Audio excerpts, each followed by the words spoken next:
হক নষ্ট করেছি অথবা বান্দার হক কি করেছি, জোরে বলেন। প্রত্যেকটা গুনাহের মাধ্যমে আমি আল্লাহর হক নষ্ট করছি অথবা বান্দার হক নষ্ট করছি। আল্লাহর হক নষ্ট করছি যেগুলো সেগুলো ক্ষতিপূরণ সম্ভব হয়, ক্ষতিপূরণ নামাজ কাটা হয়েছে, নামাজ কাটা হয়েছে, আমার রোজা রয়ে গেছে, অনেক রমজান গেছে, রোজা যখন তওবা করছি রমজানের সময় সুযোগ কত আমি আমার রোজাগুলো কি করে দিব, কাজা করে দিব। হজ কাজা হয়ে গেছে, হজ খরচ ছিল, করিও টাকা ছিল, পয়সা ছিল, সামর্থ্য ছিল, করি না, এখন করবো, রাজি আছি। এটা হলো আল্লাহ পাওয়া। বান্দার হক যদি নষ্ট হয়ে থাকে বান্দার কাছে ক্ষমা চেয়ে দিব এবং ক্ষতিপূরণ দিয়ে দিব। তবে কষ্ট দিয়েছি, কথা দিয়ে, কাজ দিয়ে, ওনার কাছে ক্ষমা চেয়ে কি করে দেব, জোরে বলেন। তারা হক নষ্ট করেছি, জমি দখল করেছি, টাকা পয়সা কৌশলে দিয়েছি, এখন আমি টাকা পয়সা তাকে দিয়ে দিব, তার হক তাকে দিয়ে দিব। 4 নম্বর শর্তটা খুব জরুরি। আমাদের অনেকে আছে যারা চাকরি জীবনে, ব্যবসা জীবনে যখন জয়েন করে তখন অনেকে হক নষ্ট করছে, বাড়ি গাড়ি অনেক কিছু আছে, এখন চিন্তা করে শুধু অবাক করবো দিতে পারবো, আমি দিদিগুলো আমার কত বসতে সব বাড়ি গাড়ি সব এসে হবে, সব দিতে দিতে রাখবে না, উঠতে অবাক করবো। আমি আপনাদেরকে আমার সাথে একজন পুলিশ অফিসার একজন কাজ করছি, আমার যতটা বলে বলে 2007 সাল, আজ থেকে 20 বছর আগে কথা নামে বলে দিব, বাড়ি কুমিল্লা হজে গিয়ে রক্ষায় বেঁচে আসলো, পুলিশে চাকরি করছে, পুলিশে চাকরি করলে যারা সব না হয় কত মানুষের কত কষ্ট করে গেলে ভুল। তিনি মক্কায় বসে আমার সাথে তওবা করলেন না, ওয়াদা করলেন না, ছোট্ট মানুষের কষ্ট করছে সব দিন। তার ঢাকায় জমি ছিল, বাড়ি ছিল, গাড়ি ছিল, সব বিক্রি করছে এবং বাড়িতে বাড়িতে লোকে গিয়া ব্যক্তিতে গিয়া হাত ধরে মাপ চেয়েছে, পা ধরে মাপ চেয়েছে, সব করছে। কিন্তু করে তওবা না করলে তো আমি করি না। আপনি আরেকজনের হক আটকায় রেখে শুধু আপনি নতুন তওবা করেন, নতুন তওবাটা দাম নেই।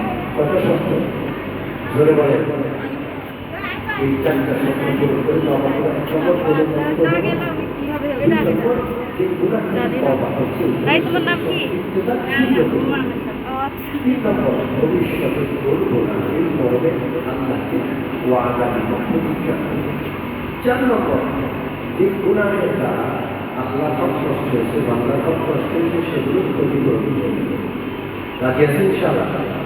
তওবা এমন জিনিস, তওবার বান্দা আল্লাহর মধ্যে, তার মধ্যে বান্দা আল্লাহর কাছে তওবা করবে, কেউ জানবে না। আল্লাহ তওবা কবুল করে বান্দাকে ওলি বানাবে। কিভাবে? কোরআনে কারীমে সূরাতুল ফুরকানের একটা আয়াত, ইল্লা মান তাবা ওয়া আমানা ওয়া আমিলা আমালান সালিহান ফাউলাইকা ইউবাদদিলুল্লাহু সাইয়্যাতিহিম। আল্লাহকে বললেন, আল্লাহ আমি যতই কাঁদছি, যতই তওবা করছি, ততই সূর্যের কঠোরতা বেড়ে যাচ্ছে। আল্লাহ আপনি কি আমাকে বৃষ্টি দিবেন না?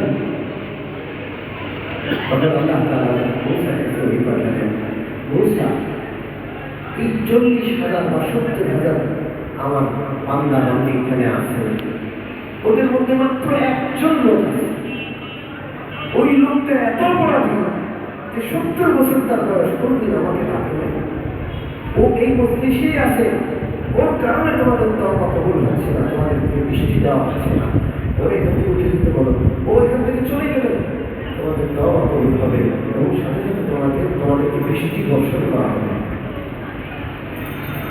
হযরত মূসা আলাইহিস সালাতু ওয়াস সালাম ঘোষণা করে দিলেন, কে আসো, তুমি এখান থেকে চলে যাও, তুমি 70 বছর আল্লাহকে ডাকো না, তোমার একজনের কারণে 70,000 মানুষ কষ্ট পাচ্ছে, চলে যাও, উঠে যাও।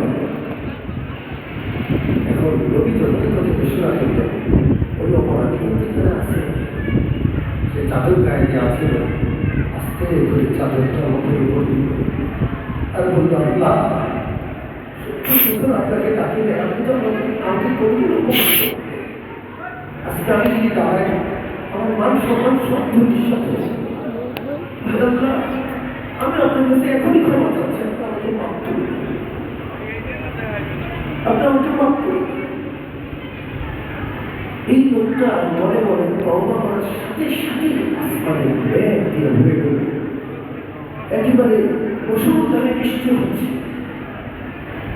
দোয়া কবুল হয়েছে। সবাই বলছে, সবাই হযরত মুসাকে প্রশ্ন করল, মুসা আপনি তো যে কথা বললেন সে কথা তো কেউ তো উঠলো না সেখান থেকে, এখান থেকে তাহলে বৃষ্টি হলো কেন? মুসা আল্লাহর সাথে কথা বললেন, আল্লাহ কেমন কথা, আপনি বলেন একটা লোক আছে উঠে যেতে হবে, কেউ তো উঠলো না, তার কারণ বৃষ্টি কেন? আল্লাহ তাআলা হযরত মুসাকে বললেন, মুসা ওই লোকটার কারণে এতক্ষণ বৃষ্টি হয়নি, আবার ওই লোকটার উসিলায় আমি তোমাদেরকে বৃষ্টি দিলাম, কারণ সে তওবা করে ফেলেছে। সম্মানিত উপস্থিতি, আল্লাহ রাব্বুল আলামিন বলছেন, ও মুসা সে সবচেয়ে বড় অন্যায়কারী গুনাহগার ছিল, কিন্তু যখন তওবা করছে তার সমস্ত গুনাহ মাফ করে আমি সমস্ত গুনাহের বিপরীতে নেকি দান করেছি, সে সবচেয়ে বড় বড়ই হয়ে গেছে। এতক্ষণ যার কারণে বৃষ্টি হয় নাই, এখন তার উসিলায় তার তওবার উসিলায় বৃষ্টি দান। আমরা তার কাছে তওবা করব, নিশ্চিত আল্লাহ মাফ করে দেবে, তওবার শর্ত আমরা পাবো। রাজি আছি ইনশাআল্লাহ? এখনই দোয়া হবে ইনশাআল্লাহ। সকলে শুরু করি। اللهم صل على محمد وعلى آل محمد كما صليت على إبراهيم وعلى آل إبراهيم إنك حميد مجيد. اللهم بارك على محمد وعلى آل محمد كما باركت على إبراهيم وعلى آل إبراهيم إنك حميد مجيد. সম্মানিত মুসলিম